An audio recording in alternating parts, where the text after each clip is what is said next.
Yep, let's do it.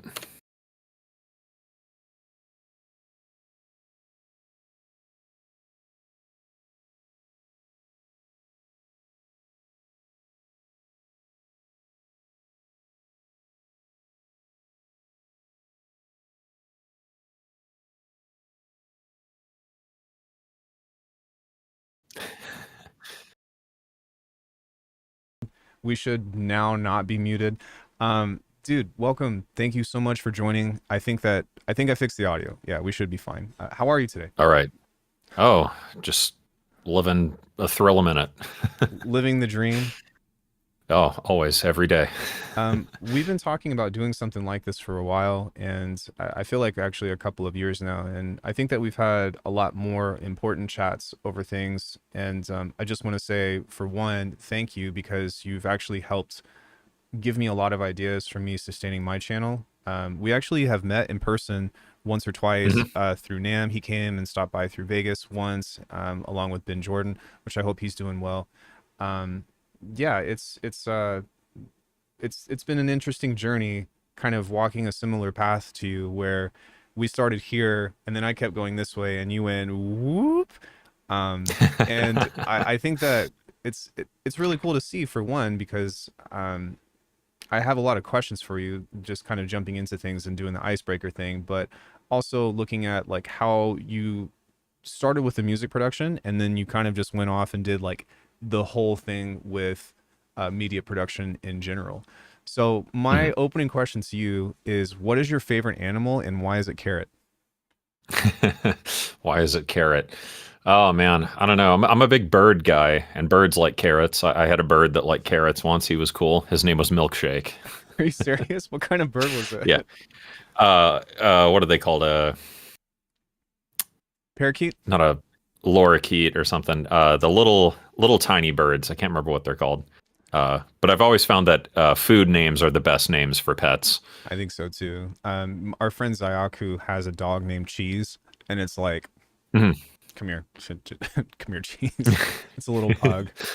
Um, so yeah, aside from that, I wanted to open up with talking about all things first as your music. And I think if we went back to the beginning, you've had a really interesting journey of just where you've ended up with things, because when we started our channel, we were covering the same topics. So it was like Mhm. neuro-based stuff and, all of that and whatever. And can you just tell me about like your background and about like where were you in 2018? What was going on with your music career? Not a whole lot. I just started Venus Theory as like a duo with my wife then, and her and I were coming out of another band we were in together, and just Oh, wow. wanted to like a new project, fresh slate, start over. And yeah, we made an EP, and then yeah, I don't really know what sparked it, but I was working a day job doing like front end web dev stuff, and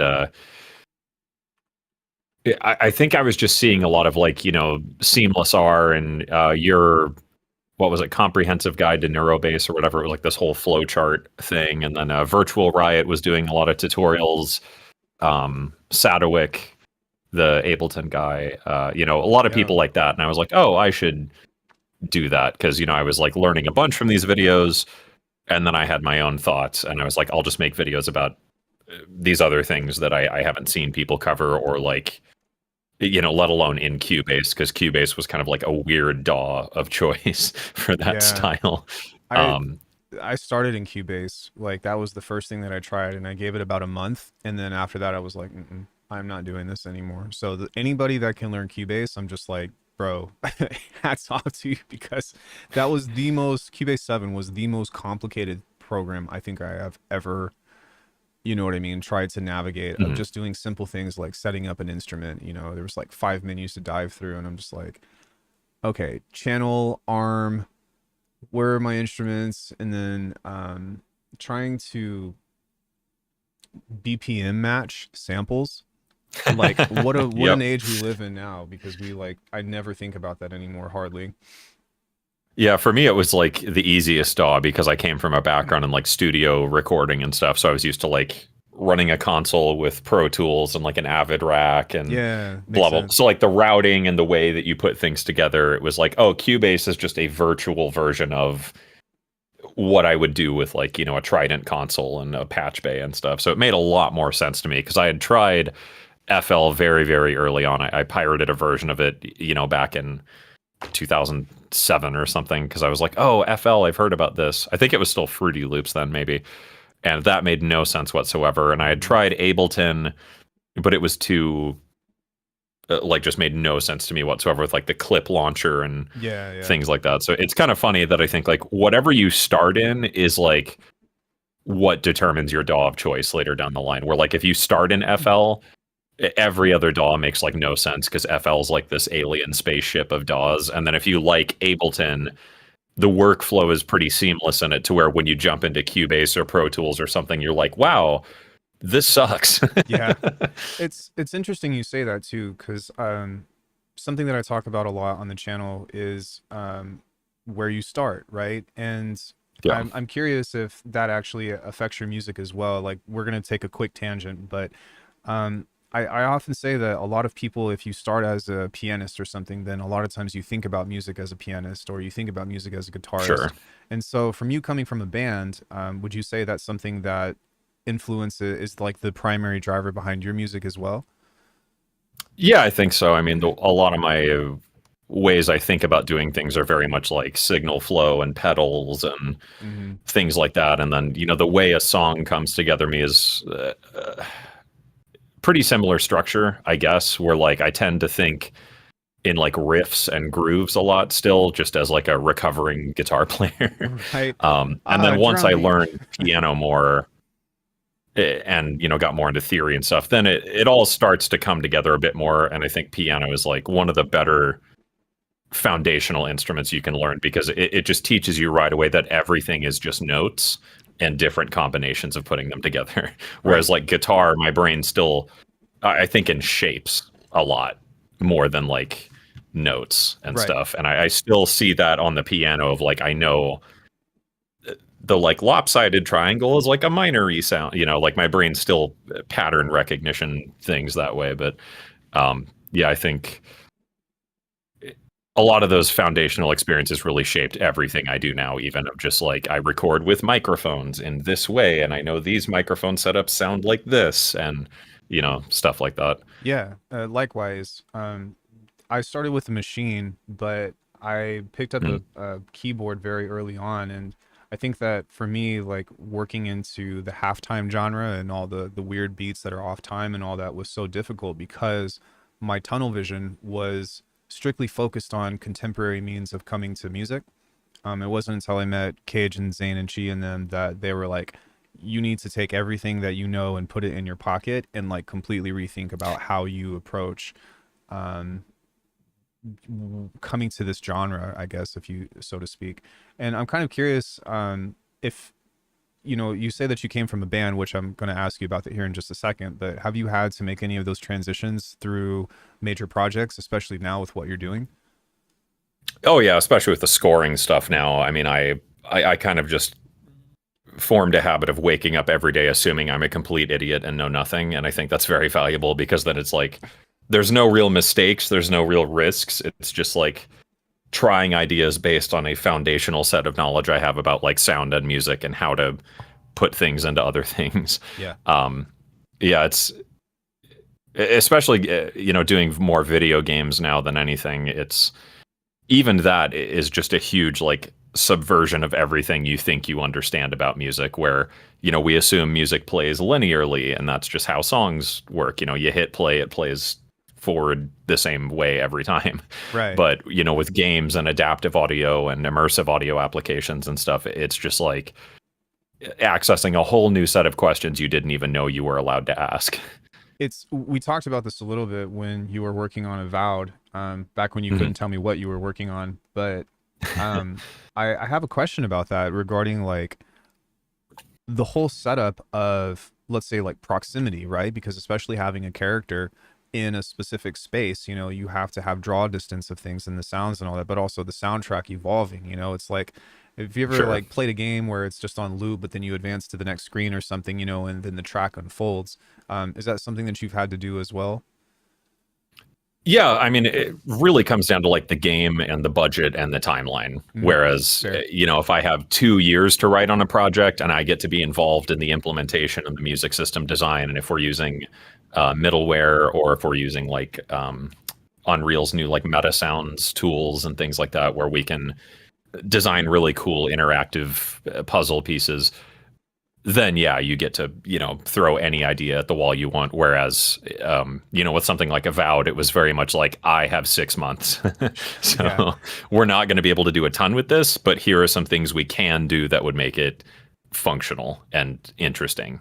That is super interesting. And it makes me curious too. Like, I don't know how much you can talk about your latest project. So if it's like hush, then feel free. But I imagine that there's The Don't Look at Grandma don't one. look at grandma. I imagine there's a lot with Yeah, we that. can get into that. Okay, Yeah. so I still want to talk about your band stuff, but within that, I guess like do you have any like interesting things that you're using in composition that maybe like traditional producers don't think about when you're developing something like that?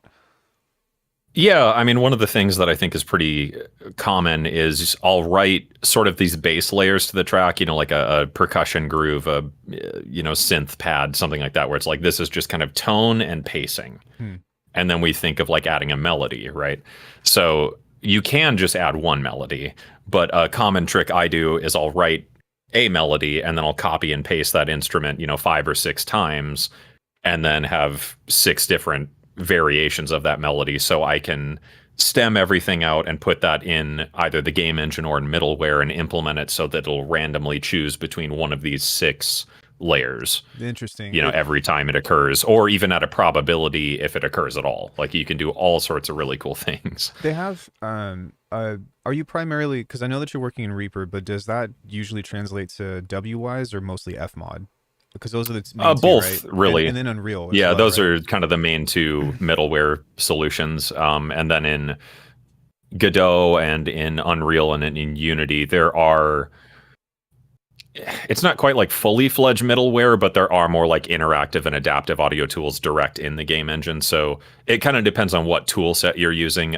Wise is extremely deep. I mean, it's like the Linux of middleware, where it's like, what do you want it to do? And if it doesn't do that, you can custom code something that will. Yeah. Fmod is much more, I call Fmod fancy Ableton. Yeah, because I mean, it's laid out almost exactly like Ableton, but you can do things like logic markers or, transition regions or all sorts of fun things like that, or even sub-nested projects where it's like, imagine if you had an Ableton project opened in another Ableton project and you could trigger certain aspects of that second Ableton project based on probabilities or events occurring in the first project. It's pretty neat. That sounds insane, but it also sounds awesome. But I mean, if you think about it in context of the game and stuff, like the proximity thing, like footsteps with having a pool of samples that you need to have randomized, or if Mhm. you're needing to build tension within a certain event happening, you can, I guess, set something that's like, over time, this transitions into this project that might have to have tweaks and automation and stuff, where the project Mhm. needs to be live as opposed to just like a WAV file or something. Is that kind of ballpark-ish of what you mean? Pretty much, Yeah. yeah. I mean, it's like the biggest thing I do more than anything is music system design, where like I'll play a game, run through the demo or the first level or whatever, and just write down everything that happens. Where did I go? What did I do? What did I have to accomplish? Uh-huh. What was the system of getting from A to B? Things like that, so I can very logically lay out an order of events and a system of options or occurrences, and then try and make kind of like a connect the dots sort of system of like, okay, if this happens, then this goes here, and then get all that together, and then I look at that, I go, okay, musically, what do I need to accomplish something that interacts on all of these different points? So my question for you is, have you remixed the GoldenEye 007 menu theme yet? No, I'm not a big remixer guy, but that's a classic. Yeah, it's funny to see how far music systems have come too, because like if we think of very early video games, Pong or something, it's like the ball hits the paddle and then you get like a boop, and that's that was like early interactive audio. And then we get into like Nintendo and whatever, where it's like every level has its own music and things like that, where when you go from the sunshine into the desert, there's different things, and then the forest has its own song. And now, I mean, you can get so incredibly detailed that there are no rules to it. It's just like how much patience and budget do you have to implement your idea. Yeah, I don't know if you've played Mario Kart World, but something about Hmm. that I've noticed that stood out to me is that the music transitions dynamically when you go from course to course. Because as opposed to it being a single course at a time, you drive from each one. But as opposed to the track just ending and then the next one plays, it has, you know, an insane amount of transitions from where it goes, if that makes sense. Yeah, And it's yeah, just like that's like pathing nuts. and branching music where you write basically all in like one session or in several sessions with similar tempos or whatever, where yeah, you would think like, all right, this is part one, part two, part three, part four, and then you would create like transitions or generative transitions that'll like stitch the two together and things Yeah. like that. It's really, really neat what you can accomplish now. So, in regards to that, I kind of want to take a step back because I am curious. You said that you and your wife started in a band, or had a couple bands and all that. Like, Mhm. what is your background? Where did you actually start? Started playing guitar when I was really, really young, and Mm, then just played guitar all day ever since.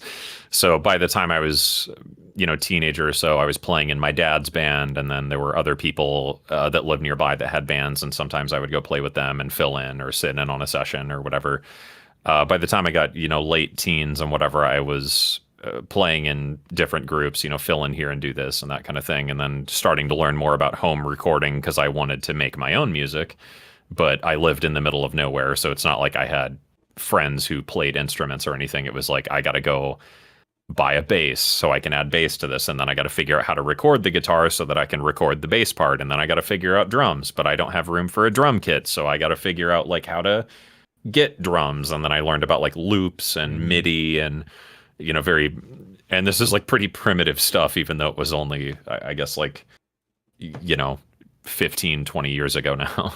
I mean, So that kind was of, cool. And then yeah. from there, just kind of kept building on it of just learn more, do more things, play in new groups, try and figure out how all this works. I'm guessing that was also your bridge to electronic music, then, right? Hmm. And I'm kind of curious about where you are with that now. Like, I know that you make a wide variety of things.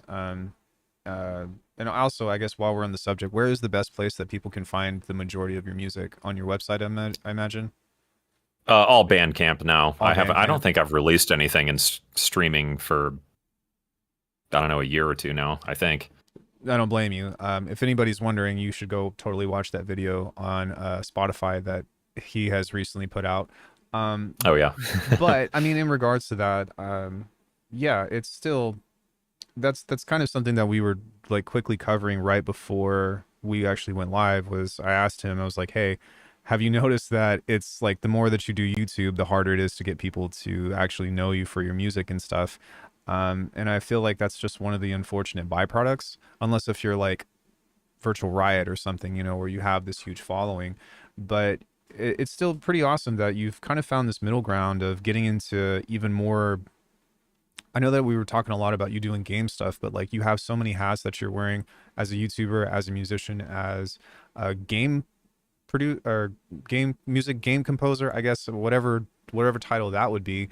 Um, I'm kind of just curious, is like, can you summarize like your journey of where you started maybe with YouTube and how you got here into the positions that you are now? Yeah, I mean, it was kind of like I made videos and some of them got enough traction to where, someone from Splice or wherever would find it and say, "Hey, I see you do this. Can you make us a serum bank?" Or, Mm-hmm. "Can you make a drum kit for our loop collection or whatever?" So it started very, very, very small. And, as the channel expanded, the net I cast just gets wider. And now, you know, the majority of the audience just watches videos, whatever. Right. Some of those people buy a sample library or my music or whatever, and then some of those people become patrons and all that, and then like way way way way way down at the bottom of the funnel is like the point oh oh oh oh oh whatever percent of my audience that's a music supervisor at Netflix, a game director at Blizzard, whatever, that kind of thing. Right. So I think it's nice because I just separated the music and the channel entirely, because I, used to do pretty much only music tutorials and gear and sound design things and all that stuff, and just got super burnout with that. I thought the space was just getting too crowded and too annoying, and I don't feel like I have anything more to add to it at that point, just because it's like when people like you or Loopop or whoever exists that just do that thing, what am I contributing? Quite a Because it's bit. like, more or less the same information a lot of the times, especially with gear demos where it's like, here's the thing, it has a filter and There's features. there's something to be said. Sorry, I just did the Fallout meme. There's something to be there's something to be said about you as a person, and not that I'm going to sit here and try to convince you otherwise, but there is definitely something to be said about your personality, the way that you make things, the presentation and the show that you have created before you started doing the documentary style videos that was Sure. very comforting, that a lot of people would come to. I know that some people come to my channel to look at my Bitwig review stuff just because they Yeah. like the way that I, you know what I mean, just because they like the way that I speak or whatever. And in terms of the whole value thing, for one, I think that you've found a way to keep that, because even though you don't necessarily do here's how to do music production stuff, I really think that everybody should go watch the Warhammer video that he did, because there is so much. If you have any interest in getting into game music whatsoever, you need to go watch that video, because there's really not a whole lot out there like that. And I hope that video like really ups in the performance, considering the amount of work that you put in, not only to the project but into the production aspect as well. Sure. Yeah, they Um, take a very long time to make. so on that note, we've had many talks about this. You all know that I don't edit. How long does a single video usually take you to edit? Just so people know. It's probably about 100 hours on average, 100 to 120. It really depends on the video, obviously. Like that, the last one I did was, several months of work to like put it together, write it, edit it, add the music to it, add all the color grading, and find all the screenshots I need, and blah blah blah blah blah. So it really Oh my depends on the God. video, but I would say a 15 to 20-minute video is like 100 hours worth of work, which is like 2 weeks. If I have a solid 2 weeks, I can like work on it from start to finish. Bro, what I that horrifies me, because I worry about like a video to video thing of like, okay, let me ask you this. How did you feel when you first took that plunge to make your first documentary-esque video, which I can't remember what it is, but like, just being like, I'm gonna make a tutorial, and then now here is all of this time and resources, and the payoff might be worth, you might get like absolutely nothing out of it. Like, Yeah. what was going through your head when you did that at first? I mean, it was pretty much like I'm done with gear and reviews and stuff like this because the space just sucks and I don't want to be in it anymore, and I don't have anything that I I want to put remember. into it. So it Yeah. was just like, all right, what do I want to do? And then I'll just go make that thing. And I had no evidence that it would work. It was just simply like, Right. okay, if I do this and then I like this and I like this and I'm watching these channels and this is what they do, like how can I do that but for this? And Yeah. that was pretty much my whole question, is like I want to do the like Peter McKinnon, Matt Diavella, Better Ideas, those guys, love them. I love like horses and channels like that. And it was like, okay, so do all that but through the lens of like a musician, Yeah. and what does that look like? And I just got extremely lucky that it connected with people. Yeah, and it's kind of cool, because you kind of stepped into a world where you just found your own space, for stuff. Like, even I don't mean this in a rude way or anything, but even if you were to compare yourself to like Ben Jordan or something, like the stuff that he covers and his style of how he makes things is a completely different storytelling aspect than what you're doing. Sure. Yeah. And I mean, I think we both have pretty similar philosophies towards content these days, But yeah, it is like we both went on like a similar route, just two very different branches of it. Yeah, it's like here, you and I started here, and then you went, and then you and Ben started here, and then you went, and then it's like, all right, who's next? Right. No, just kidding. But it's like the Mortal Kombat thing, um, old joke. But in saying that, yeah, I mean, I'm kind of curious as to one, if that's affected your music, not as a means of time, because I kind of can't imagine you having time for anything these days. Uh, but in a means of also like, do you have any like big projects that you want to return to musically, or is that kind of on the table, or are you kind of looking on bigger and better things?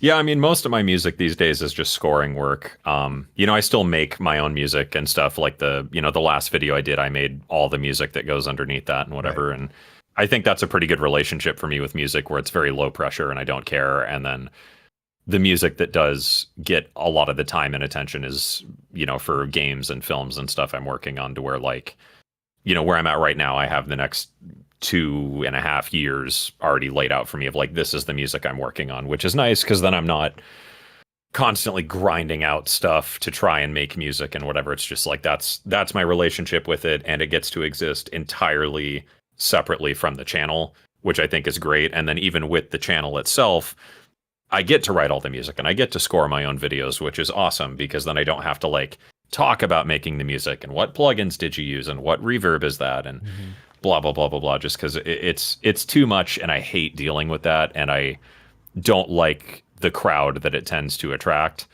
Say no more. And yeah, I don't think it's that interesting, and I don't think it's that beneficial as an artist to do that. Whereas now it's like I put stuff out, there's music in it, great. I get to, I mean, I write more music now than I ever did when I was doing like tutorial content and things like that. Right. I mean, by exponential orders of magnitude. Yeah, I guess so. I guess also it's there's that interesting dynamic of it sounds like you choose to own it, but it kind of circumvents that question about the big projects and stuff that I had. But you maybe are writing music more than you ever had, but it sounds to me like you've also found a satisfactory with that, as opposed to not being able to write the music that you want to do, which I hear a lot of people complain about, or a lot of people have Sure. that thing about being like, well, I got to make this sample pack, or I have to do this, but I don't have time to actually make music anymore, or something of the sort. And that's kind of where that question about the projects and stuff came from. Here's a question: when's the last time you've made a neurobase, Uh, and when is that next tutorial coming out? I mean, I guess that wasn't really a neuro bass. I was messing with a new drum machine thing I got last night and like distorting that to oblivion. The last neuro bass I made was probably for a trailer library I worked on in summer. Mm. Like trailer sound effects and stuff. And I Yeah, did yeah. a bunch of like, saws with notches on them going like, Yeah, that's pretty much all it is because that these days, right? It's the I exactly mean, what you that's a lot of said. trailer sound design. It's very, very funny to see media composition, especially like films, films more so than games for sure, where I feel like media composing catches up 5 years behind the curve of like what everyone is doing musically now. Yeah, it's kind of like that So with pop now music like too, all right? the trailer sounds, yeah, all the trailer sounds people want now is like neuro basses we were making 10 years ago. Yeah. Still though, I mean, that's I feel like that's a good thing though, and that's kind of what the appeal to part of doing sound design back then was kind of about, was that there were so many people pushing the genre forward. Were you a part of Neurohop Forum by chance? Just lurking Just on it. I lurking, don't but think I ever had accounts. See, I'm not a big like social media person, totally fine. but I Yeah. remember that very, very distinctly. And then the old dubstep forum and Hmm. Dogs on Acid, those forums. Like I learned so much stuff from there. Same. And I think that like part of why, maybe it was just because that we were in our like 20s and stuff, whenever that was going on, but the big thing for me was that so many people were about like just pushing technology and pushing, the bounds of like sonic sculpting. And now I feel like these days it's become harder and harder for me to become impressed with sound. I don't know if you have that Oh same yeah, experience. yeah. Yeah.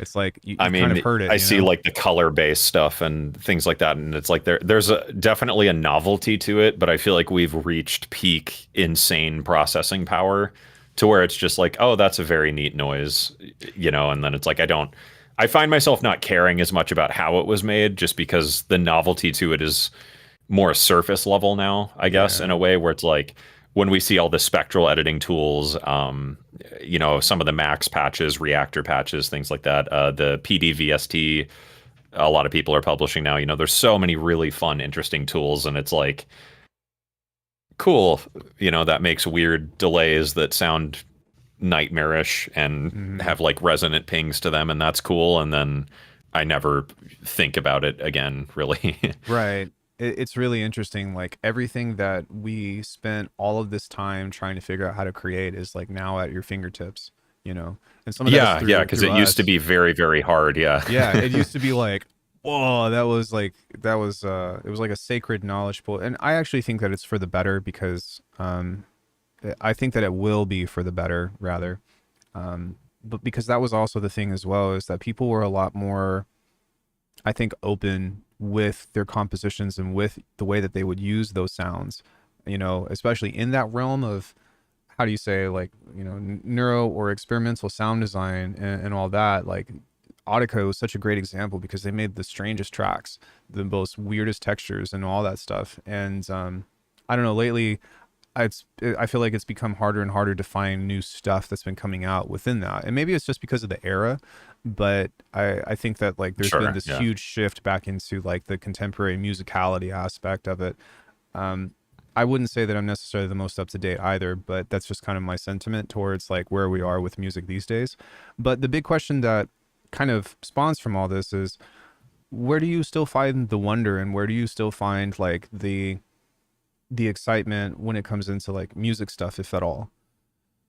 Yeah. I mean, for me, I kind of have a pretty simple set of rules I tend to follow with things. Is just like, if there's a dumb idea, do the dumb thing. Like it just, you get those little lizard brain ideas of like, well, what if, or, but instead of, and then you Lizard. just do that. Yeah. Yeah. Yeah. Lizard. And Lizard. I find that's incredibly valuable. There was a one project I'm working on right now. Um, I got the Behringer Edge, which is like the DFAM thing that they made, and I was playing with that and the analog rhythm Mark II, making kind of these intense percussive sequences for some like battle music sort of thing, basically. Mm, And then I was playing with that, and I was like, this is cool. And I think normally your brain tends to go like, oh, cool granular pad, or heavy synth thing, or distortion or whatever.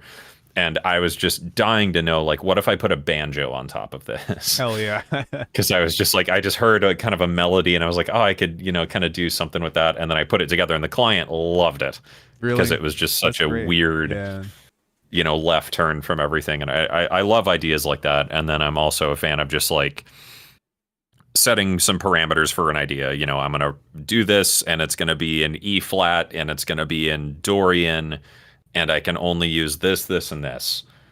And, I just have to make something work. And I think trying to push yourself in those ways is a lot of fun. And then my other rule is then to break one rule that Yeah. I have, or just like an assumption I am making about how this should sound and why. Yeah. And I think that pushes you just to try weird, interesting things, or just like find that extra 10% of headroom in an idea to like really change something in an interesting way. I really resonate with that. And I think that was a big push into why I started messing with a lot more hardware. Not that we do that, or anything like that whatsoever. Looking at your synths and all of your guitars in the background, but Yeah, I've uh, got piles I'm of joking. stuff here now. But I feel like in a sense it's like, because of the immediacy of it, it is like kind of like as what you said is like, all right, I'm gonna mess around with a synth or do a thing in here, and I'm gonna create an idea or create a bunch of ideas and sample something, and then force myself to try to make a project out of that, just because it's a different approach than, all right, let me go through my samples. Okay, let me open up phase plan. Okay, let me just do the make drum loop, add bass, add melody, and then the track is Sure. done, which gets really freaking old.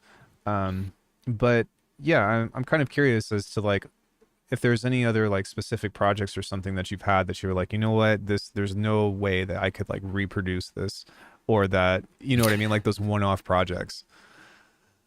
Yeah, I mean, I think these days I try and let everything live in its own bubble. where like if I'm doing this thing, you know, these are the tools, this is the sound, this is the vibe, that's it. And I don't know, maybe in a weird way, it's kind of like taking a lesson from the world of modular synths, where that patch and that, you know, performance or whatever it is, if it's like a generative patch, it only exists right then and there. Right. And I love the, I don't know, temporary nature of that idea.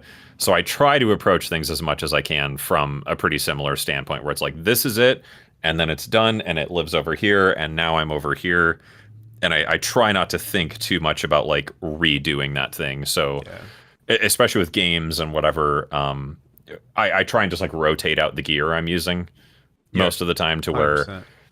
on this game I use this, this, and this. So on this game I'm not allowed to touch these things.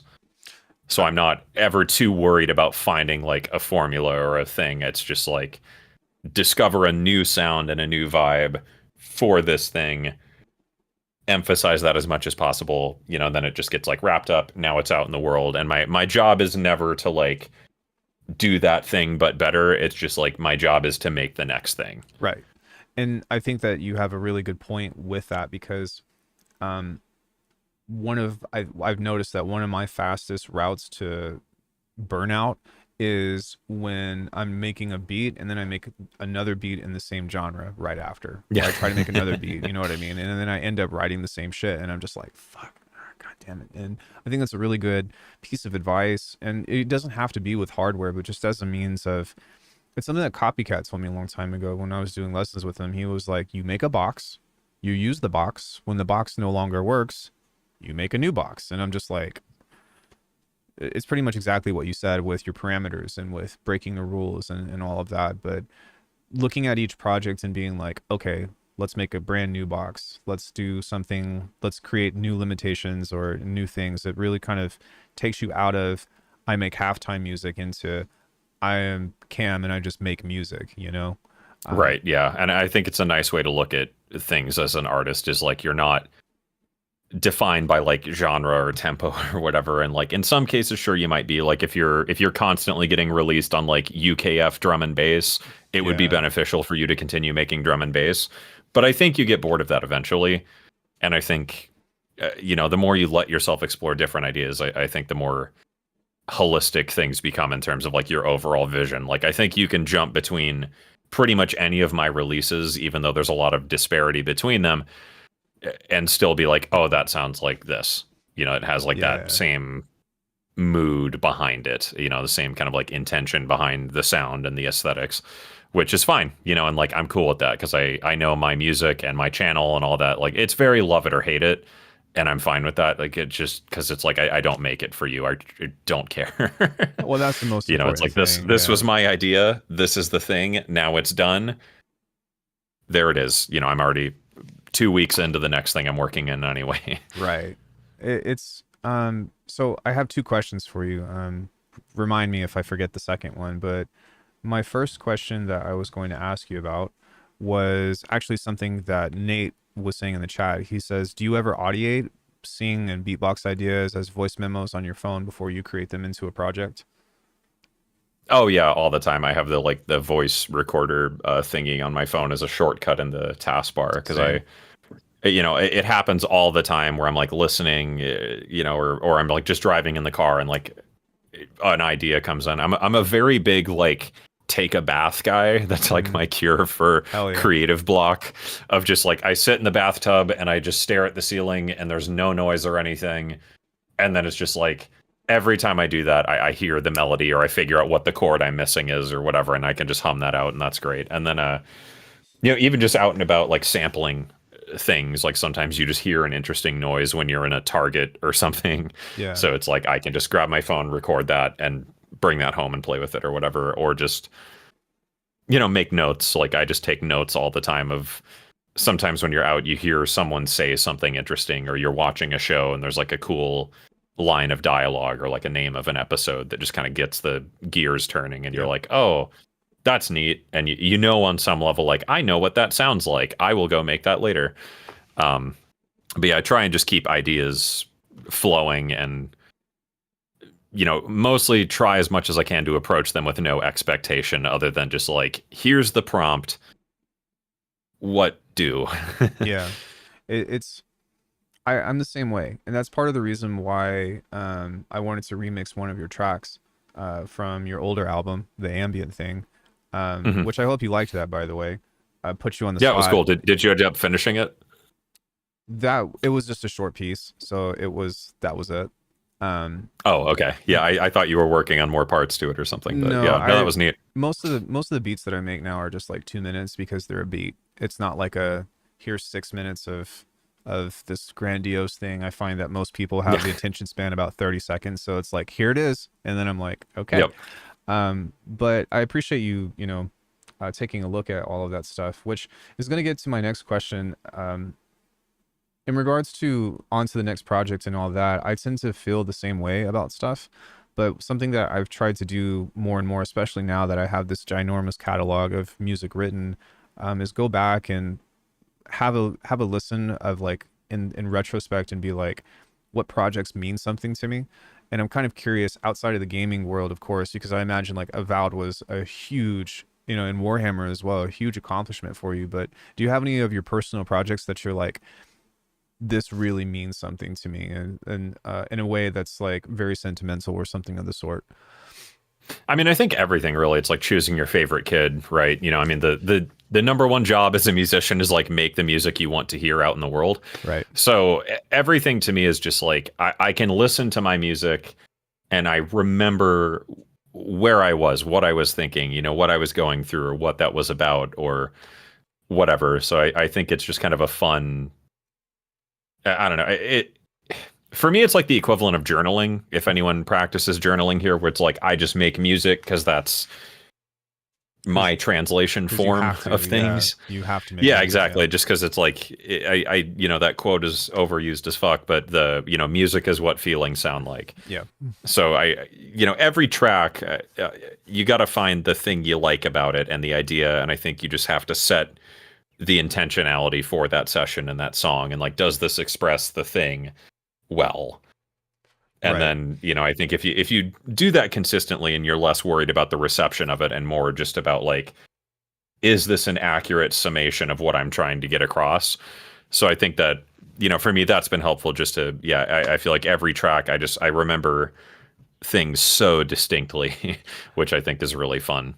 All right, so Um, let me ask you the same question, but in a different way. If I were brand new and I heard that you are a music composer, producer, composition, and I would be like, hey, if I were to listen to one thing from Venus Theory, what would you point me to? Probably whatever the most recent thing is on Bandcamp. Usually that's a pretty good evolutionary check of like, where am I at and where am I going? That's fair. Because I think a lot of the vibe, like I said, is always very consistent. I mean, I feel like you can look at any of my videos, listen to any of my music, and be like, oh, that's a Venus Theory thing, you know. Or you go, oh, Venus Theory, fuck that guy. Yeah, I think usually whatever the latest and greatest is kind of the best form of where I'm at. And I think that's always the mission as an artist, right? Is like Yeah. always try and get a step ahead of where you are Yeah. Well, in some way.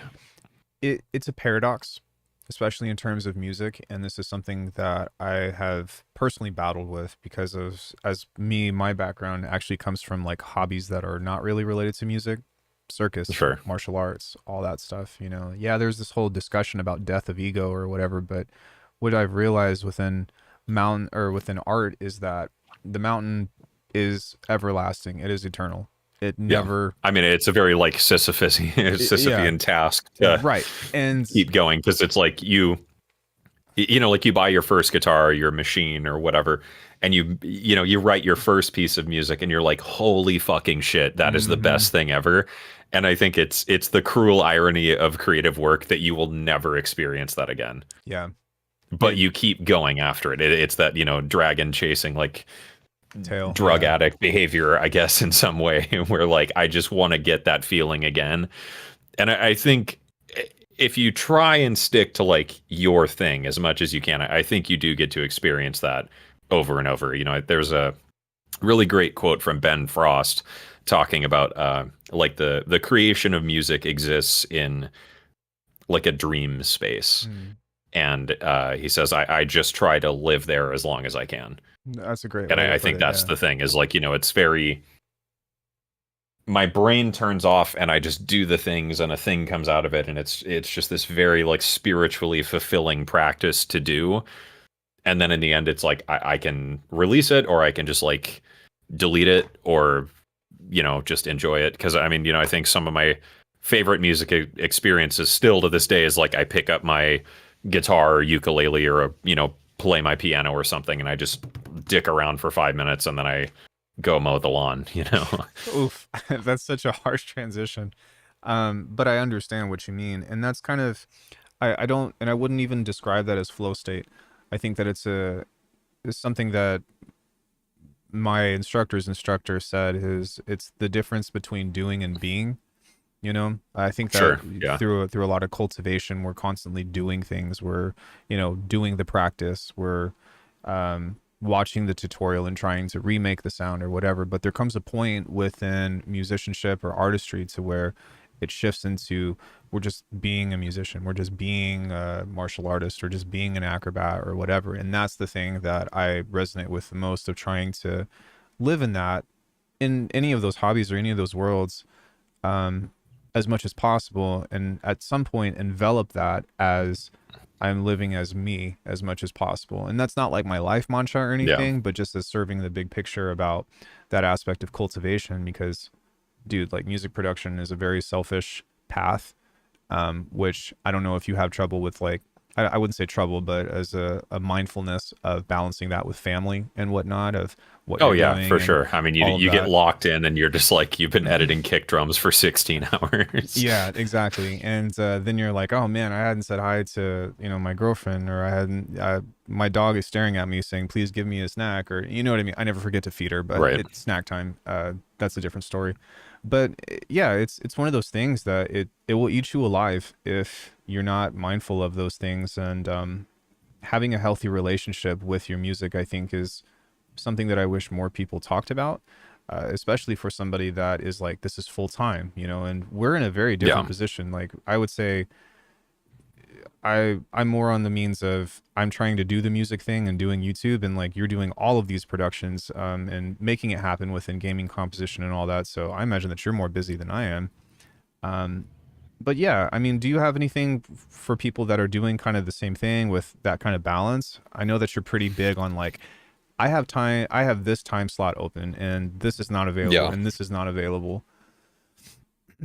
Yeah, I mean, I think it's mostly like there's a really great book, Essentialism, from Peter McCown that talks about that a lot of just, I think he calls it like the 70-30 principle or something like that, where unless something meets 70% of the requirements for me to say yes to it, the only answers I have are like hell yeah and no.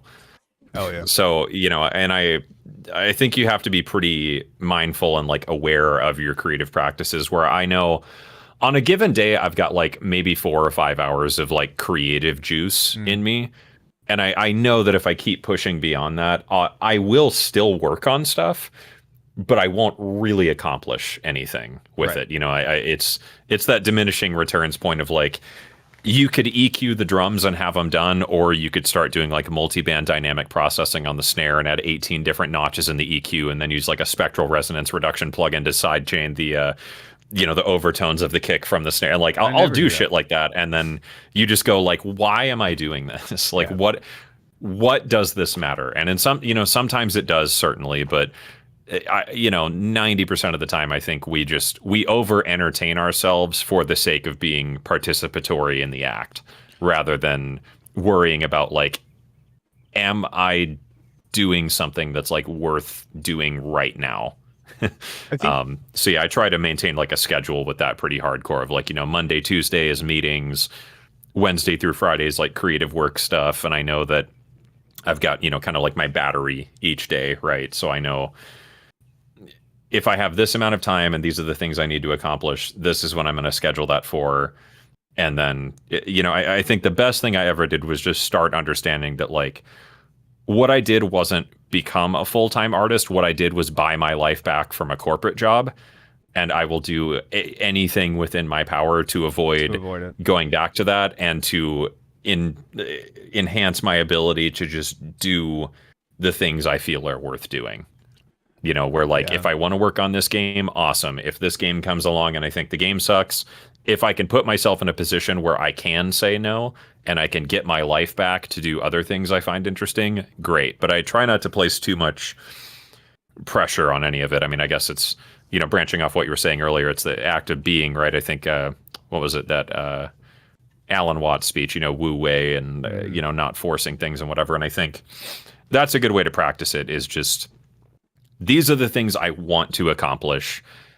How can I do that without grinding myself to death? You know, because Yeah. I did that for a long time. And like, especially when I very, very briefly did do YouTube full time, like it was miserable. So now it's like, you know, how can I It's a do hard these job. things, yeah, in a way that's like fulfilling, that allows me to enjoy my life and have like a very low stress situation. Like that's very valuable to me. I agree, and that's kind of the thing of like why I'm in the boat of try to rock YouTube till the wheels fall off, just because I Yeah. don't. Even though I've had some amazing jobs, I've been very lucky with teaching martial arts and running a school and doing circ and all that other stuff. Those kind of are, even those industries have changed quite a bit, and I think that this whole thing Yeah, that my I life has been imagine. about is running away from not being at an office. You know what I mean? Not having Right. to Yeah. show up with a monkey suit and be like, oh, okay, well, I'm just waiting for calls for people to scream at me for 8 hours a day. And you know what I'm saying? It really puts things into perspective. And I'm like, shit, I don't, some things just aren't worth the money. Um, Yeah, and I think that's the thing people tend to overvalue is like, you know, I wanted to be a guitar player. Like that was my goal in life, is like be a guitar player, rock star, you know, yeah, whatever. I had no idea I would end up where I did, and I think I'm much happier for it, just because, you know, when you learn to kind of like, you know, Jesus take the wheel, so to speak. Um, you know, you can just kind of roll along with whatever comes and not attach so much like ego and expectation to things, because when you do that, I think you tend to overthink everything way too much, and then when things do go wrong or people don't like it or whatever, you take it very, very, very personally. right, And I think that's a lot of the times why success tends to sustain this idea of like an inevitable implosion, right. you know, where, you know, streamers have talked about that. You know, I know you've talked about it, other YouTubers have talked about it, a lot of musicians talk about it, where it's like I don't have any more music in me, or like I don't want to stream Minecraft anymore. Right. So yeah, And I think you just have to attach the value to like creating a life that you enjoy that is sustainable more than anything. And like I'm super duper fortunate and privileged that like my day job is doing fun creative things. But if I had to work at like a Target or something, like I would do that. I right, don't care. you Like gotta it doesn't mean anything to me survive. anymore. Right. Because yeah, Sorry. like, you know, when I was like, I gotta be a rock star, blah blah blah, and then I constantly just felt so pissed off and whatever. And you kind of learn that it's like you feel that as an artist or creative, you have this entitlement to a form of success that is largely arbitrary. Or, you know, we self-define our platonic ideal of like, when I am successful, this is what I will do. You know, I will have a mansion with hookers and Grammys and Ferraris and whatever. And Yeah, no, I'm just kidding. you know, yeah, it's like you get this idea in your head, and if it doesn't happen, you can't enjoy the successes you are having because it's not that thing, right? You know, whereas now it's like sometimes I get a really big game, sometimes it's a little tiny game, sometimes it's you know, an offer from Netflix, and sometimes it's a thing from this, and other times it's just like I made burgers tonight and they were really, really good. Right. And I can enjoy all of these things equally. There is nothing preventing me from doing that, as long as I don't go into the situation assuming that I am failing or assuming that I should be, you know, receiving this out of it. Yeah. And it's I think that practicing gratitude as a musician is probably the best thing, both for your ego and for really just anything that I've been through. I think that part of the reason why I've made as many friends as I have and gotten into the relationships is because I'm just so big on thank you, to which thank you, by the way. Um, Yeah, sure. a Thanks. fucking thank you goes a really long way, especially for me, of just being like, having that sense of appreciation. I think that if it comes from within, then you really start to change your perspective on your relationship with music and your relationship with things that you know, we're that we're kind of just lucky to have, I guess. Not to get into like Right. a life lesson type thing, but I agree with you in that sense, and I really try to be big on that. Um, man, you said so many things that I was going to speak about that I talk a lot of words, yeah. no, I'm glad. That's why we're here. But no worries. I did want to ask you about one more thing that I think is a really cool thing that you've done for the community, and then maybe if you have a few minutes to just take some questions from chat. Yeah, But sure. my last topic that I want to bring up to you is I want to talk about what you've done with Decent Sampler and how you've kind of really contributed a lot for free to the community with that, and just kind of how that whole thing started and where people can go and get that. Which, by the way, everybody, I have links to most of his stuff. I need to double check that I have your Bandcamp in there, but yeah, you have a bunch of these free multi-sample instruments on Decent Sampler, which you have some premium ones too, but like you've got all these like Mhm. really cool, weird, you know, instruments and Yeah. like things of all this like stuff that you've done. And what, tell me about that. Yeah, I mean, decent sampler and a lot of these things I approach with a very similar philosophy of like the best way to deal with competition in a creative space is just to not have any. Yeah, And fair. I think kind of like we talked about earlier, with your channel or Loop Ops channel or my channel or Ben's channel or whoever, I think the people that do things well are in their own bubble. Whereas like anyone who tries to make, an alchemy neuro-based video or whatever is just like diet alchemy. So I think Decent Sampler kind of started from a lot of that to where, we all have contact and, things like that where these are huge libraries recorded in gorgeous studios with like top class musicians like we got the Berlin orchestra to come to Air Studios and recorded it all through these like vintage Neve consoles with like microphones that cost more than my car Right. and stuff like that, and like that rules. I think that's great. I think it's fun. I don't think there's a reason a string library needs to be $1,000. Agreed.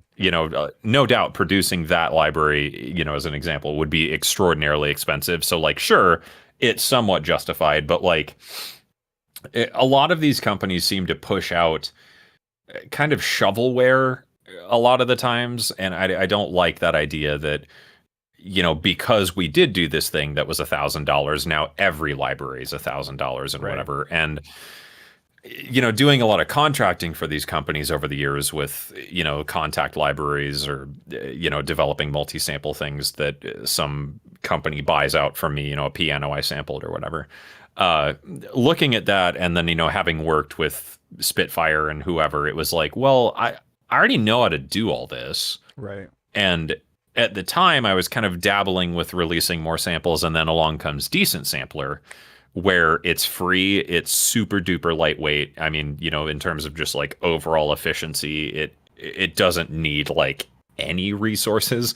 Where if you load a large contact library, it'll eat your computer, RAM and whatever, especially if you have 10 contact instruments open or something.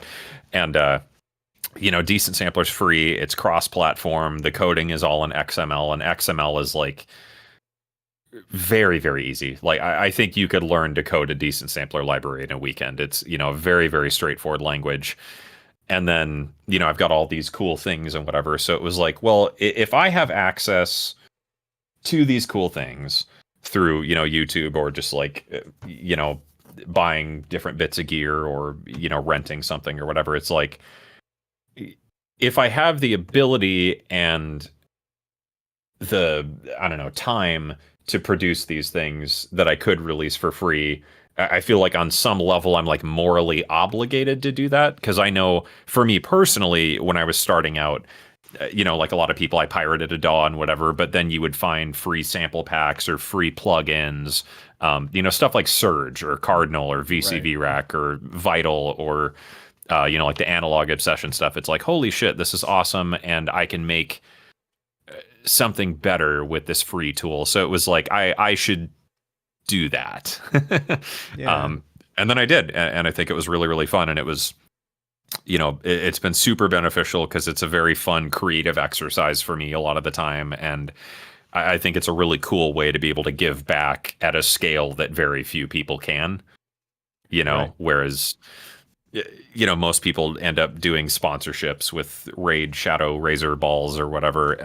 I You know, take I that, can do by the these way. things, So yeah, right? you're better than me. And I can get access to these tools, and I have, you know, the ability and the tools and the time and the knowledge to produce these things. Then it's like I should just do that, you know, and it's Yeah. cool. Like it helped me build up an email list, and it helped a bunch of people. I mean, I get emails every day from people that are like, "Hey, I downloaded your you know, the cello library." I think I got one this morning where someone's like, "I'm a, you know, second year composition student, blah blah blah blah blah. You know, this cello, it's so beautiful. Thanks so much."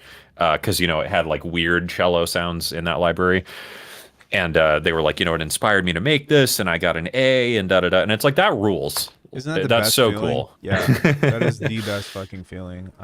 So I love that that's even a thing that I can do. And, you know, I think David and I are super grateful to see how Decent Samplers become pretty successful in that. And it's really, really fun to be able to do something like that. And, you know, and then through my channel, kind of have that same power, I guess, that like I get to do a thing that I get to have a lot of fun doing, that I get, you know, these incredible messages from people that inspired them to like go make a song or finish a song or get back into music after 20 years or whatever. And it's like, that's my job. And that's like the coolest job in the world. And then my day job is like play video games and make music for them. Like that rules. I yeah, I can't agree more with all the things that you said. I think that having an obligation when you get to a certain caliber of production or with notoriety or whatever, you know, serving the community in a way that you're comfortable with, in a way that makes sense to you, you know what I mean, is definitely something that I personally value.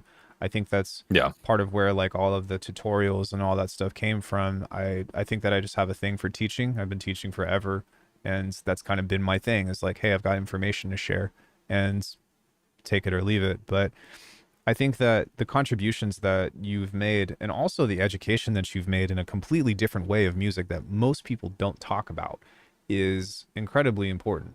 The Spotify thing, right? Or all of these documentaries that you have like they're entertaining, but the type of education that they offer is something that you just, like I said, you don't really get that anywhere else, at least not in a condensed format that's digestible. Sure. And I guess. you know, everybody that's in here doesn't need to know who Venus Theory is. You know, if anything, I'm actually incredibly grateful because of how much bigger your channel has gotten. So the fact that you've taken the time to be on mine is, I don't take it lightly, and so I hope you know that I really appreciate that. Um, but yeah, I just think that it's cool that you're still doing the thing and being part of the community that, I don't know about you, but that we Right. wanted and that we kind of had when we, like, 10 years ago. You know what I mean? Right. Yeah. It's so funny that we like started our channels at, I mean, God, it had to be like within months of each other, I I think think. so. Yeah. Like Yeah, because I remember 2018-ish. like, yeah, because it was like you and Jade Cicada were making the really like weird, super neuro-y things, and then there was like Virtual Riot was doing the like, I don't know, a lot of the like hard Dubsteppy. Yeah. dubstep EDM things. Yeah, and then Virtual Riot was like kind of in that camp, and then yeah, it was like such a really cool moment to have like been a part of that, of like, I guess that's like second wave YouTube production or Hmm. whatever, like whatever we want to encompass that as. Like that was such a fun moment, and then it was like kind of over. But I mean, that's everything, right? Like it all just comes in cycles, I guess. It came and went, you know. And I think that for me, I think I stuck with it just because I still have that fascination of sound design and of Right, yeah. exploring and utilizing creating characters sonically. I think is a great way to describe it. I think that's part of the reason why I Yeah, love yeah. neurobase so much, is because I can create these characters that can say things that I can't say with words, to go back to what we were talking about in the beginning. um but in saying that, my last question for you is, are you playing any games that have great music right now, and anything that people should check out? um I just started playing Stalker 2 finally. And the soundtrack for that's very fun. I love that. You know, it's super dark, ambient, drone, you know, nihilistic reverb. It's pretty great. The I haven't really noticed anything about the music system in it that stood out to me though. I think the last game that just absolutely blew my mind was Dying Light 2, Mm, which I know it was a good game. Olivier also just did the music for The Beast, or whatever the DLC for Dying Light 2 is. Which I haven't had time to check that out, but I want to desperately, because yeah, his music design system on Dying Light 2 was like completely next level Yeah. of like the how insanely detailed the interactivity to it is. But he's a huge inspiration for me on that, of just like a new wave of what interactive media can be in video games, you know, and like video game audio, because I think that's incredibly inspiring that we have tools that can just do, yeah, I mean, kind of like we talked about with sound design, right? Like you Right. can download plugins that can do just the most insane shit now for, you know, $20 or free or whatever. And I think that's the thing with like middleware and stuff in games, and the more advanced scripting we can do. Yeah, that soundtrack just blows my mind. I think I, on I that haven't note, played anything else that's super recent though. sorry, I didn't mean to cut you off. But All on good. that note, with what we were talking about before about the interactivity, it's and if you haven't played Dying Light 2, the more momentum that you get, the music starts to pick up in an interactive way of like it doesn't it's not abrasive, but it's like a thing of where energy is building.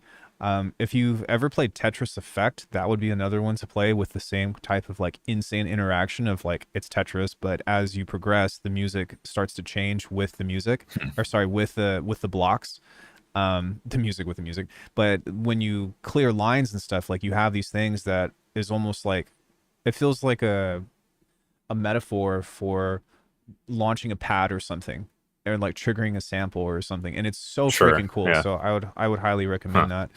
Um, You'll have to check that out. Yeah, the composer for Dying Light 2, if anyone wants to learn more about that, and you know, just how video game music works, Olivier did a couple of videos on his YouTube channel actually, where he breaks down the Wise sessions and like oh shows wow, you how the interaction works. If you just look up Dying Light 2 Wise, W Wise, yeah, but everyone calls it Wise. Yeah, look up Dying Light 2 Wise. I mean, it's just like, wow, that is the coolest thing I've ever seen. And then you'll lose like a week of your life playing with Fmod or Wise or something, going like, holy shit, I didn't know music can do this. yeah. That sounds. I'm actually going to do that. Um, I think as far as that, man, I don't have anything else that I had to ask. I hope that I didn't like blow you up with the interrogation aspect of it, but No, all good. I love having people like you come on the channel, especially with the other people that have been on, just because I get a chance to actually talk to you. It's not, oh, the YouTuber. Right. It's Yeah. like we could just, because this is what we do when we chat when we're off of, when we're off screen or whatever. And those things are really Yeah, important it's to me. always funny when you meet YouTubers in real life, and it's like a 50-50 shot of if they're actually like a real human, or Yeah. Or a bot. if it's like it's all Yeah. very clearly yeah, like very Yeah. NPC behavior. Yeah. Um, do you mind maybe taking just a couple of questions before we head out? Yeah, sure. Yeah, I got time. Anybody? I think there's a couple. Let me see here. Look As back a here. lone Oh, employee, Richard Harmon is number one in the chat. He's always number one in my chat too. let's go. Congratulations, Richard. Let's go, Richard. Yeah, dude. Fans are awesome. Um, I have somebody that comes in, Numicron always comes in and is just like, hey, dude, like every single day. And I'm just like, thank you, man. I appreciate that. As a lone employee operating freelance in these industries, it must be pretty hard. How do you guys think you can build a bigger thing when it's just you doing the thing, if that makes sense? Wait, Yeah, scalability is always a huge issue, just because it's like you are one person. I have had so many conversations with myself about hiring, you know, assistants, or remote assistants, or, you know, even an editor. I've like gone back and forth on that a few times. it's a And then, dream. yeah, with like decent samples and things like that, you know, it would be very beneficial sometimes to have like someone who does the code to, you know, get the interface working while I work on the code for the, you know, instrument or whatever. But yeah, I think the system I've learned is the 5-in-1 rule, and it's very, very handy, because if anyone here is familiar with like the Eisenhower decision matrix, you know, just like how do we organize a set of tasks that need done between like absolutely necessary, must be done, and like necessary but not totally my problem, you know, things Right. like that. So yeah, this is a productivity system that basically just says like every day you can pick 5 things that you need to do. So like, you know, that's my notebook here, is like these are the 5 things that I'm doing that day, and you very, very hardcore need to limit yourself. Of like, you can have 1,000 things to do, which is like, that's my other notebook, is my list of like 20 million things that need done. But I know, like, I am one person, I am a human, therefore 5 things a day, and then out of those 5 things, only one of them can be like the focus of that day. And I found that that's pretty sustainable. If my goal was like make as many videos and make as much money and all that as possible, like there are very much more effective ways for me to accomplish that. But I found that this is like a realistic system for me, that like I can do this and maintain this and still get things done. But it's again kind of like we talked about, just like striking that balance between like, if you want a life in creative work, you can, as you said, just absolutely kill yourself over it, of working 9,000 hours a day. And I've done that and it sucked. But, now it's like, here are the things I need to do today. And when they are done, this magical thing happens where like, I can go play video games, or like I can read a book. Right. Or take a nap, right? Shit. Yeah, exactly. Like, take a shit. Sometimes you got to do that. So schedule it in there. Task 3, take a poo. Take a dump.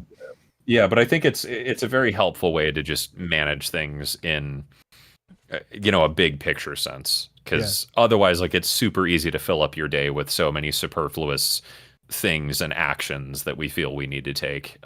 So like, as with pretty much all aspects of my life, very much a minimalist in everything I do. So I try to find like, what is the path of least resistance and the minimum viable form of these things succeeding. Yeah, I imagine that a lot of this probably has come from like your coming to Jesus moments with deadlines, is what that sounds like. Oh yeah, absolutely. Like there's the version in my head that I want to do, and then there's the version like way down here that the client would be perfectly happy with. So it's like, sometimes it's more beneficial just to do that. That makes sense. The next question is, how heavily do you implement thematic development in games you compose? Like how it was done in Banjo-Kazooie? Sure. I mean, it completely depends on the game. Some games, like if we look at I don't know, like Stardew Valley, or, a game like that. Undertale, I think, is a really good example, where there's a core set of themes that are recurring and develop, and, little motifs and leitmotifs and whatever. And in games like that, I think it makes a lot of sense. And then in games like, I don't know, Amnesia, or the Hitman games, or, I don't know, PUBG. Right, we don't really need like a ton of motific development and harmonic restatements and things like that. Like we can boot up Call of Duty and hear the Call of Duty theme song and go, that's a Call of Duty game. Right. And then we don't need storytelling, all these themes, and we don't need all this stuff in there to make it like, now it is music. Like we just need drums that go da da da da da da when I'm like shooting someone in the head, and 360 no scoping their mom or whatever. And then, in other games, sometimes you do need like very set motifs and ideas and, concrete pieces of development and, things like that. So I try to walk into every gig assuming I know nothing about what this needs to be and where it needs to go. And I think that that's pretty helpful, because it's like, then I'm really looking for the sound of that game, rather than going like, to properly compose a piece of music, I must follow, first species counterpoint, or things like that. These are all just ideas and tools that we have access to. It doesn't mean that they're the right choice. I think it's fundamentalism of problem solving, right? You look at the problem for what it is, and you say, what is the problem? And not necessarily like, as in it's an issue, but more so of a means of, okay, I need to solve or complete a task. What are the parameters of this task? And then you look at it from, okay, well, figuring out just what it needs. If you're like, oh, I got a baby and babies drink milk. Well, here's a steak because I eat steak. Then you're like, oh shit, that's not the right answer. It is an answer. I mean, that's the thing. Like I've done gigs like that where I had an approach like that, where I walked in kind of being like, all right, this is the job. this is the type of music that normally occurs here, blah blah blah, and they're like, and then you get fired because they're like, this is fucking lame, Yeah. you know. Whereas like if you sit down and really take the time to find like an interesting approach and yeah, like frame things as a puzzle and a set of questions, like you start to draw more interesting conclusions. Right. And then, you know, everybody wins, or it's like now the end product is what matters. It's not any single component of this. It's that like the game or the film needs to be good, right? And you know, the music is just a very very small part of that a lot of the time. So I you think know, that's to uh, again, sorry, I didn't mean to cut you off. yeah, all good. I think that's a testament to how difficult your job is, though, right? To be able to look at Sure, something yeah. honestly, right, for what it is, and then be able to have an adaptation phase of being able to create something in the way that it is necessary to, you know, respond to, or something of the sense. It's very, Totally, yeah. um, yeah, And it's hard to do that's that, yeah, scary. because like you walk in, you know, having these maybe very strong feelings and opinions about a thing, and then sometimes the director or the developer's like, Yeah, no, no. yeah, So yeah, there's a good principle. I think it comes from like architectural design. I can't remember who it was, but when you walk in to pitch something to a client, have 20 versions of it, something like that. I think is the rule. Where as the creative assigned to this thing, you remove that kind of emotional layer of attachment you have to a thing, where it's like when you look at things that way and have, you know, 5, 10 different ways you could approach this project, you like kind of psychologically develop this understanding that like I have 20 different ways I can approach this. Which one do you like? right, You know, and then you get that feedback where they like these, they don't like these. But the fact that they don't like these doesn't hurt. You're just like, okay, yeah, I see where you're coming from. Like I agree those, right, you or know, you maybe that's modify. too weird or whatever. Right, Yeah, yeah, exactly. Or yeah, sometimes they do that of like, I don't like any of this, but I see these ideas over here, and I think that could be the thing. And then you just, you know, in your brain go, oh, okay. You know. that's what they want. Okay, yeah. And it's better communication in that way as well. And I like that personally with interactivity and stuff. When Yeah. we were developing the show for one of the circus things, they were like, "Well, we want you to do this," and I was like, "Okay, which one?" Um, when small short story, but when I auditioned for Chris Angel, he was sitting in the audience Oh my God, thing, I you know. remember Chris Angel. Holy shit. Yeah, and which that was my big Cirque show. But he was like, "Show me your best trick." And I said, which one? And I think that was the reason why I got the job, because it was like I had this many fundamental tricks that I was comfortable with doing Sure. on stage, Yeah. you know. And then he was like, shit, all right. And then he never talked to me again. I got the job, but he just, you know, but what can you say? All right, a couple more questions. Let me see. Will there be a Waffle House decent sampler library? That would be very, very funny. Yeah, I don't know. The Waffle House near us is kind of dangerous, so I don't know that I'll go there. But I know Ben and I have talked back and forth for, you know, so many years about like we need to do like a pirate set Um, at a Waffle House where we just bring like a van with speakers and stuff set up and play a show in a Waffle House parking lot.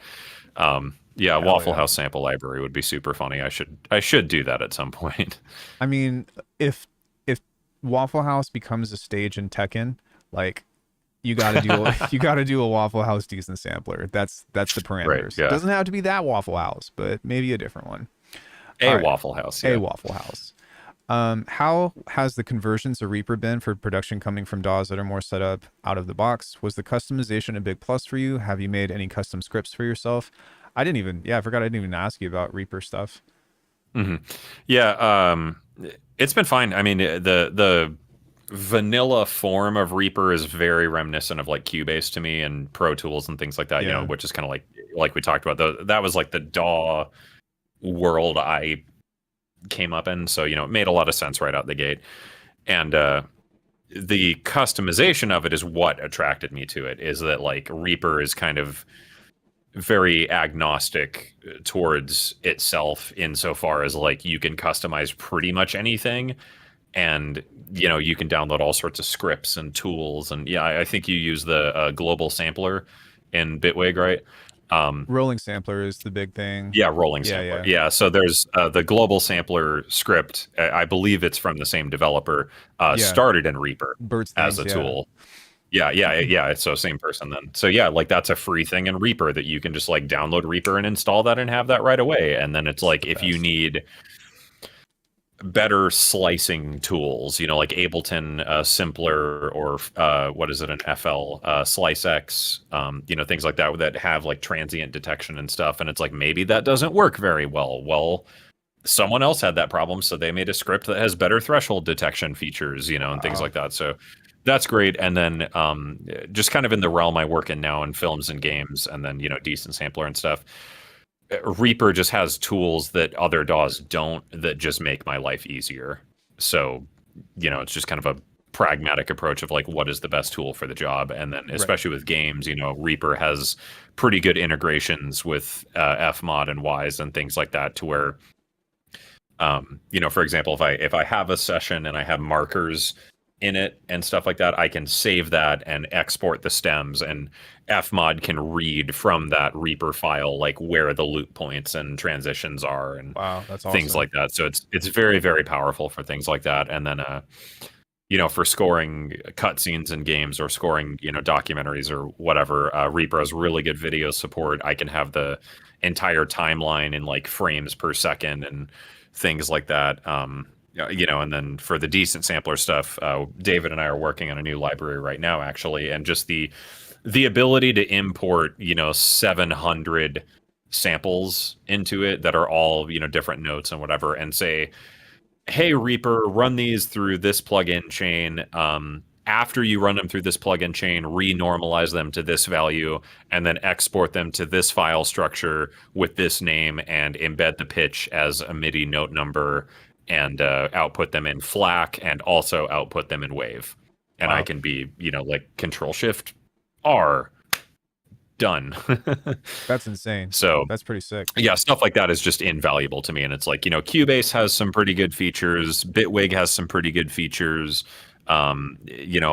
Even Logic, like Logic's fucking outstanding these days with everything it can do. But like, there are just such very weird specific tasks I need to do. And Reaper is just the best way to approach that currently for me, Yeah. Well, and you know them all now, pretty much. You know what I mean? I If you guess. know Yeah. Bitwig, you know I've played with Ableton. like every DAW at this Yeah, point. and I imagine like most people, for how long somebody like you has been doing music, I think you've been doing music way longer than I have. You kind of just do that. Yeah. I mean, That it's been like 20 years, I guess. Yeah, and it's like you kind of reach a point where you're like, I've rinsed this. I need to try something different, or I'm ready for a different challenge, or ready for hardware, right? Like we were just Yeah. talking Or about you just that. start to learn the questions, kind of like That's a we great talked way about to put earlier, but that. like, You learn the eh, questions. yeah, like you learn enough to go like, oh, wait, like that, that doesn't work. But like, now enough to know like that is even a problem in the first place. So then you start to, Yeah, branch out from there. So yeah, for me, it's just like I try and remain as agnostic towards the tool as possible. It's simply just a means to an end, dog because gnostic. like yeah, exactly. So it's like I don't sit here and fluff myself over like Cubase is the best or Yeah. whatever. It's just like I don't give a shit. My job is make music. 100%. And I have the same sentiment too. And I think the reason why I stick with the things that I do is because they're what work for me. And I would say Right. that to Yeah. anybody else, is try everything, demo everything, figure out what And then works if for it you. doesn't work or yeah, whatever, eventually like there's no harm in switching. It's totally fine. Like Yeah. again, the mission is to make music. The Unless mission if isn't to be like FL is incredible. unless if you're a Like that's YouTuber, then you're fucked. Like right. that's Yeah, yeah, exactly. totally. Which Uh that's why I'm so glad I left that whole space. Is like I don't care. I don't want to talk about this. I have this weird kink where I like writing music and I like enjoying the things that I enjoy without other people like threatening to fucking shoot my dog because I like this dog instead of this dog. yeah, it's that's yeah. I If you need a space to talk about that stuff, you can always come here, but I actively try to avoid those topics. But Right. maybe perhaps for another time, if you feel like you need to vent, to which you're always welcome back on the channel. And thank you so much for just coming in and hanging out in public and being present, that we could have a nice conversation. Um, Yeah, always a good time. Good excuse to be on YouTube because I have like no plans for a new video, and I've been meaning to stream for the last like 2 weeks, and I have no ideas of what I want to stream. we could always chat later. That's what we do a lot is we spitball or, Right. you Yeah. know, we could still, before we were even supposed to do an interview, we were supposed to read a book together. So that's always a thing. Yeah. Yeah. Oh, yeah. The audiobook. Yeah, The we should do that at audiobook. some point. I'm I trying to was, roll back and see if we have any other questions we missed here. well, I was also going to Um, ask you, did you have any questions for me? let's see. It's okay if you don't. What's a good It's just question? a, Or you got the core, right? the iridium Iridium core. core. Yeah. Yeah. So like for super rippy bassy sound design, I think you texted me a video of Hmm. the one patch you made or whatever. Have you been finding it good for that? Almost. It's like 80% Okay. there. So, Yeah. um, Is it the distortion for you that hangs it up a lot of the time? it's not enough filters, to be honest. Yeah. So Okay. That that too. Yeah. I've had to be really crafty with how to build a filtration system on here because you have the parallel, but you can't run them in Mhm. serial. And so I know it drives me insane. that It's drives me like it's crazy. one of the most powerful synthesizers I've ever touched, and then it's like there's are you fucking serious? There's not an option for serial or parallel. Yeah. Yeah, because like then you get the digital former and you can add a filter in there in Right. series, but then you still have the two parallel filters at all times, which is very weird design choice to me. Do you have an Um, analog heat? no, No. no, I've thought about it back and forth a few times, and then the OTO, I think they're called auto Yeah, yeah, devices. yeah. They have The clipper style thing, yeah, or the other yeah, some distortion. kind of distortion box. I've looked at that a few times, but I don't know, haven't taken the plunge on like an analog bus processor distortion thing. I've really wanted the overstayer channel, but they're just ungodly expensive. I think the stereo version's like $6,000 or something, and it's Oh like my God. I can't find myself spending $6,000 for like a stereo compressor slash tone shaper when like Me I have neither. vintage warmer and it's kind of the same thing. Um, um, yeah. so just as a quick like thing about how I did that, you have a band pass and then you have Mhm. a high pass through those filters that's ran through a notch after that. The key component to Okay. making those basses tear is a comb filter if you have access to that. So Mhm. something that creates the Which is flange. annoying because then you already spent that on the digital former because there is a comb filter in Right. there. Yeah. But if you have the bandpass and the notch that are interacting with each other, you actually are already creating a notch. So because the Mhm. bandpass is there and then there's the crossover, then you're doing the thing. And then the final thing after that is the heat. Not so much for the distortion, but just as a low pass filter.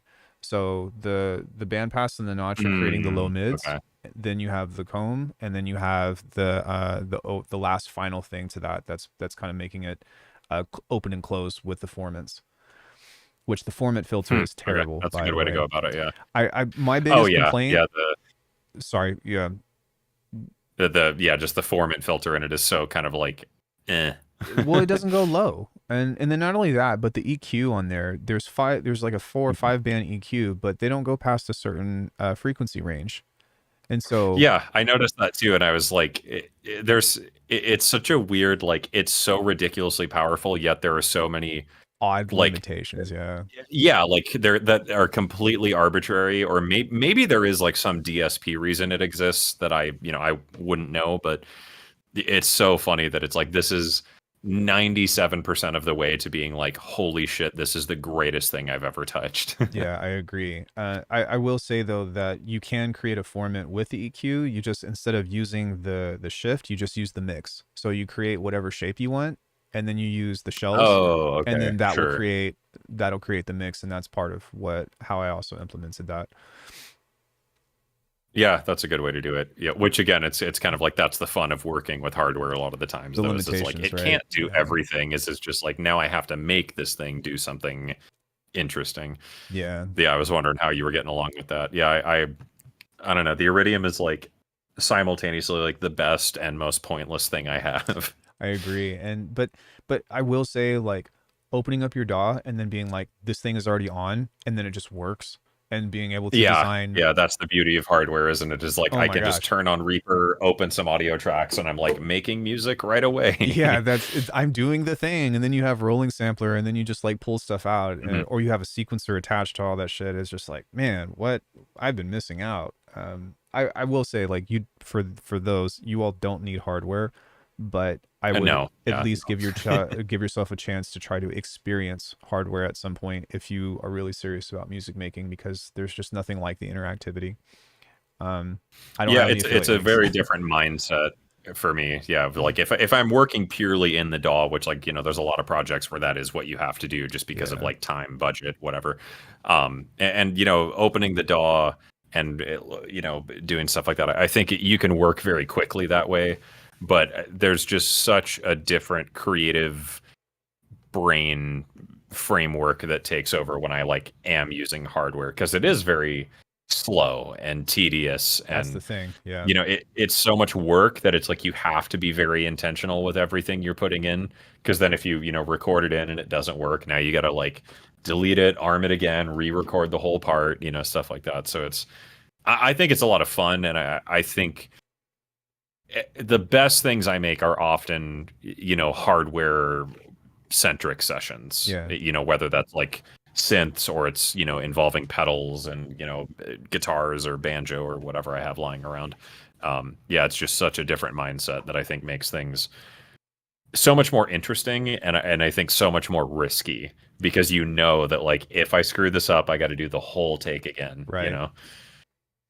Insert um OP1 advertisement. No, just kidding. right. Yeah, Just yeah, kidding. exactly. I can't Is there mess with any that. other like hardware you're super into right now? I don't really know like what's new in the world because I've resigned myself to being like a super hermit, and it's lovely. So the one thing that I would still like to get my hands on is a Sherman filter or some kind of modern, Oh just yeah. a filter bank, because that, like I was saying before, like this is great, but if I had something like that, that would solve. Have you seen how you can just make it self-resonate and like oscillate Yeah, the Sherman filter bank too? Yeah, Jason Graves has one. I guess he was using it on like Call of Duty and Dead Space and stuff.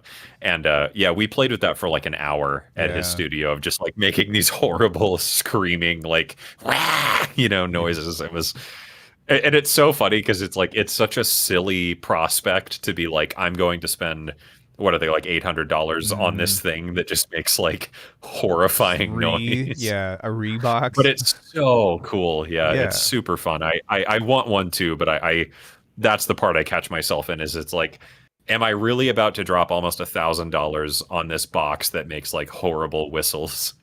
no. I think just that's something that I would like to see out there in the wild is just a filter bank that has several filters built up into it, or For something that sure. has a Yeah. modular EQ that is able to create these formant shapes, because that to me is the biggest secret of making those basses is you're just making formants. Are Um, you making stuff with like the kilohertz formant filter at all? I don't really use I think that's like the one kilohertz plugin I never touch. I use that, but not usually for bass. Like it works really well for uncanny things that you're trying to create odd resonances to. And so if you do that, Yeah, I've used it on like leads or putting it on like a violin or something is kind yeah, of fun because exactly. yeah, it makes some weird like almost like physical modeling, like modal resonators That's or something. exactly what I'm talking about. So like if you create like a custom comb filter on Slice EQ and then you send it, you have the complementary formant filter and you have those key tracked, then whatever signal you send through that will create Mm. those more natural resonances for, those realistic quote unquote sounding instruments, like Yeah, woodwinds maybe or. that's what you were doing in some of your the patch bank you sent me, Eternia. Yeah, yeah, What is that it? was a long time ago, but yeah, Yeah, 'cause I noticed there was some like really crazy filtering things going on in there, and I was like, I have no idea what the fuck is happening right now. I It will. sounded great, It, but I was just like, this is way too much work. it is, and I think that the Eternum series was me experimenting of like, how can I just make the weirdest fucking shit that I've never made? And I was just like Mm, using okay, everything, and trying to be like, okay, well, what happens when I create this interaction? It's a great lesson for sound design,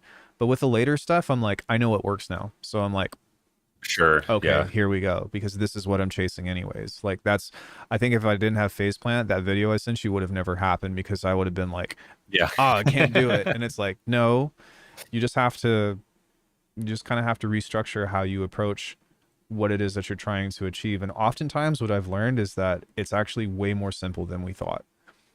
Oh yeah, and I think that's kind of like the beauty of music is the longer you do it, the more you start to realize that literally nothing matters and everything is just like variations on the same five ideas. Yeah, 100%. Which And is great because it's just like it's so creatively freeing to be like, oh, nothing matters. Like no one right, cares. just make the thing. And Right. it's Yeah. hard because I think that we all want to be a certain artist, or like we have stories to tell, Yeah. or things to share, and there has to be this middle ground. But um I think that's part of building a relationship with yourself, is learning how to learning the line of compromise with Yeah. using a project as a lesson, with building fluency within your own language.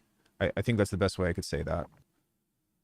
Yeah, for sure. Like everything is just an experience rather than like a goal or a product or Product, whatever yeah, we want to attach it to. Yeah. 100%. Which I think is great because sometimes you just make a song and it's very okay and it's like, all right, like it doesn't have to be like, God damn it, I'm terrible. You can just make it and be like, huh, that's not my best work. And like that can be the lesson for the day, right? Right. It's perfectly valid to take away from something that like, wow, yeah, that snare is shit. Yeah, let's use it tomorrow just for the fuck of it, and Right. Yeah. or turn it into something else, and insert audio alchemy, dumb shit, but yeah. Yeah, that Anyway, was there was something a long time ago. Maybe it was you or Julian Earl or someone talking about burial, like burials drums, I think it was and it Julian. was yeah, maybe, yeah, because he does a bunch of like burial tutorials or Yeah. something. Um, and it was taking a rim hit, like a stick hit, you hit on a drum kit, like the thing you do on the snare drum, and you take that and you put it in Ableton's simpler, I believe, or sampler, whatever it is, and you just pitch it down like 48 semitones or whatever, like the maximum is Hmm. inside of that, and then you play it and it's a kick drum because now it's like pitched so low, and I was like, oh, that fucking rules. Like I didn't know Yeah. you were allowed to do that. And it's always finding little ideas like that to me that are so fun, where I love those little like light bulb moments where again you learn a new question you didn't know you had. Right. And Because I then it's like, what if I pitch a kick drum down 48 semitones and it just sounds like horrible rumbling noise, but then you put reverb on that, compress the shit out of it, now you have this like huge horror bed or something fun. yeah, now you've got a techno rumble. Right, yeah, exactly. Yeah, yeah. I Yeah, love watching what's his name? Oscar, right? Underdog Music underdog. Academy. And Easy bot. It would also yeah, be EasyBot's great. And Alice, what's her channel now? Mercurial Yassine, I think. Tones. Yassine, Yeah, yeah, I think that's her name. Mercurial Tones Academy. Yeah, yeah, she's dope. Um, yeah, watching her stuff and Oscar's stuff and whatever, where you see people make like techno rumbles and have these like huge processing chains for like what is just like a kick into some reverb, and it just blows my mind the stuff that folks like that come up with in those genres. Or Travarsi, Hmm. she does stuff with Novation all the time, and like watching her do a live modular set is just so inspiring to me. Of like, I wish I had any inkling of an idea of what the hell was happening here right now, because that Right. rules.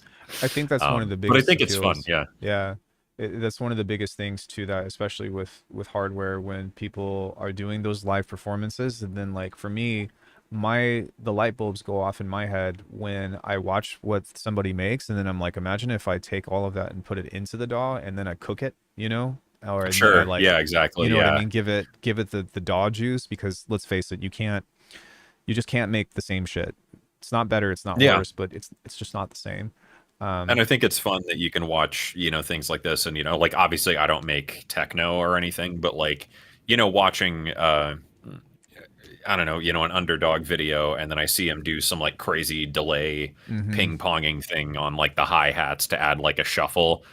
And then it's like, oh shit, what if I put that on like this bass pulse patch I Exactly. made? And then suddenly I have this like wicked, groove on the bass line or something. So I think again, it's fun to have a practice of walking into everything assuming you know nothing about it, and it it doesn't matter. Like you could just freely try whatever you want and assume there are no rules and assume you have nothing Right. to bring to that. And like it's so fun to watch people do really weird creative things like that and just try and figure out like how can I adapt that to what I'm doing, you know?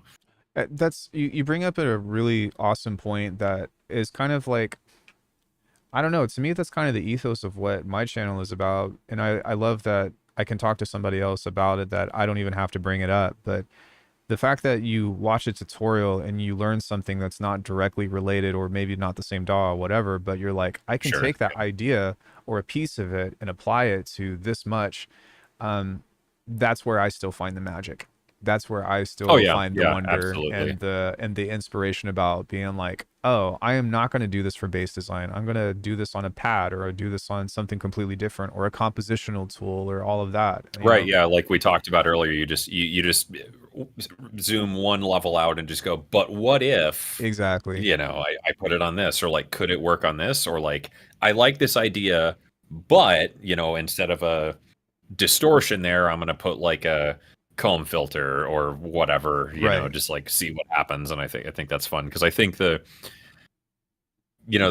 was actually just speaking at a college in Illinois the other day, and a lot of my talk was about the idea of like novelty in creative work, and like that's I think what ultimately a lot of us pursue is like to find one interesting thing and turn it into like a fully fledged idea, and Right. that's it. And there's a really great quote from I believe it was a photographer or something that it said.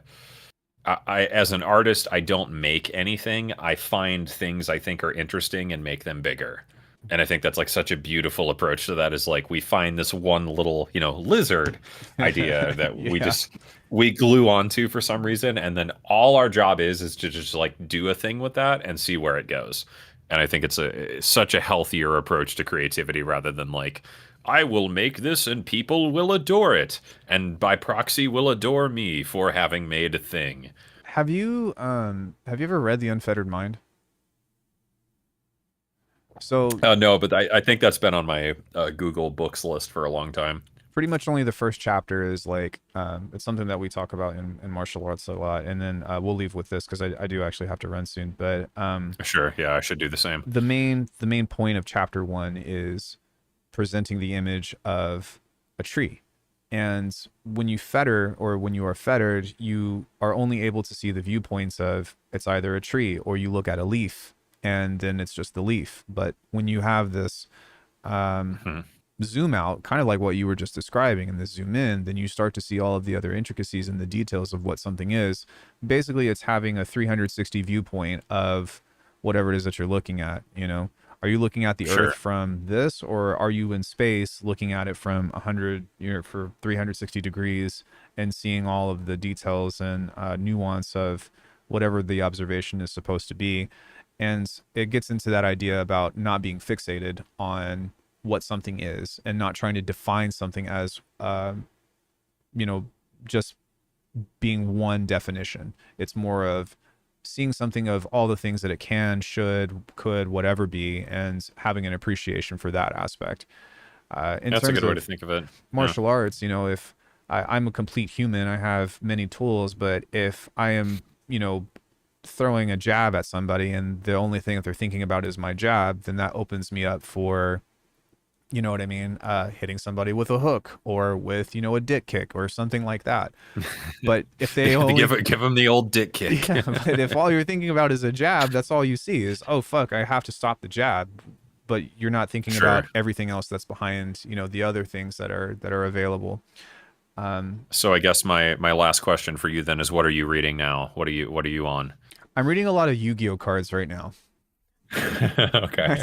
Every Friday I go play Yu-Gi-Oh, and there's constantly new cards that are coming out, Hell yeah. and I'm reading the effects and these interactions of things. But I play the game because it helps keep my mind fresh in a way that's not music.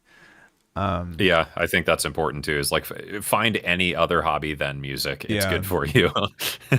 And it's very interesting, and I like to use a lot of tactics that I've learned from martial arts, 5 ways of attack and all that stuff. But Hmm. Yeah, it's very interesting to look at how all that stuff interacts, and is a very different worlds, and you know, whatever. But that's pretty much Yeah. the majority of what I'm doing these days. If you need another recommendation, I would recommend the Book of Five Rings. It's a very short read, but Uh-huh. it is absolutely insightful if you consider its relationship with conflict.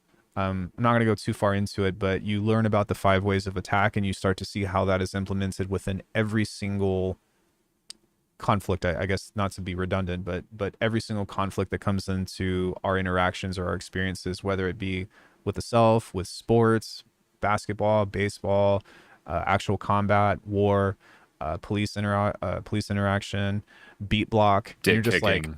Yeah. dick kicking. Yeah, you're just like, oh my god, this is fucking everywhere, and it's like, holy shit. Very Hmm. very insightful. But I'll have to check that one out. Yeah, I haven't heard of that one.